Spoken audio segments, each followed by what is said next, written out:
ስደት ላይ ያላችሁ ሰዎች በመጀመሪያ ቤተሰቦቻችሁን እያስተዳደራላችሁ ያላችሁ በጣም ጀግኖች ናችሁ።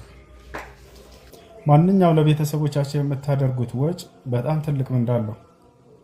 ነቢያችን ሰለላሁ ዐለይሂ ወሰለም ሐዲስ ላይ ሲናገሩ ኢነከ ለን ቱንፊቀ ነፈቀተን ዐላ አህሊክ ኢላ ኡጅርተ ዐለይሃ አሉ።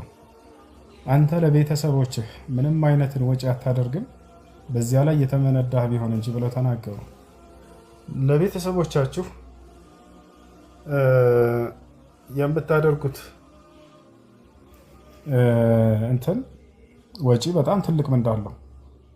በተለይ ደግሞ ለእናቶችና ለአባቶቻችሁ ሲሆን ምንዳው ጀነት ነው። ነቢ ሰለላሁ ዐለይሂ ወሰለም አልዋሊዱ አውሰጡ አብዋብል ጀና አሉ። ወላጆች የመካከለኛው የገነት በሮች ናቸው ብለዋል። ያ ማለት ለእነርሱ መልካም ብትውሉ የገነትን በር እየከፈታችሁ ነው፣ ወደ ገነት እየገባችሁ ነው።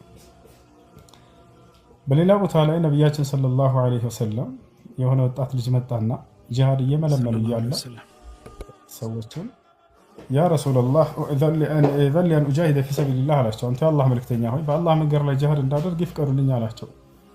ልጁ ሲያዩት ወጣት ነው። አለከ ዋሊድ አሉት። እናት አለችህ አሉት። ነዓም አላቸው። አዎ እናት አለችኝ አለ። ኢዝሀብ ፈጃሂድ ፊሃ ፈኢነል ጀነተ ተሕተ ቀደመይሃ አሉት። ሂድና ተመልሰህ ለእናትህ መልካም በመዋል ጂሃድ አድርግ፣ ጀነት ከእናትህ እግር ስር አለችና አሉት። እዚህም ጀነት ፈልገህ ነው አይደል የመጣኸው? እዛ ሂድና እናትህ ስር ትልቁ ጀነት አለ አሉት። አያችሁ። ስለዚህ በጦር ሜዳ ላይ ከሚደረገው ጂሃድ ይልቅ እናትና አባቶቻችሁን ህይወታቸውን ለመታደግ ብላችሁ ለእነርሱ የምታደርጉት መካደም የበለጠ ጂሃድ እንደሆነ ከዚህ ትረዳላችሁ ማለት ነው።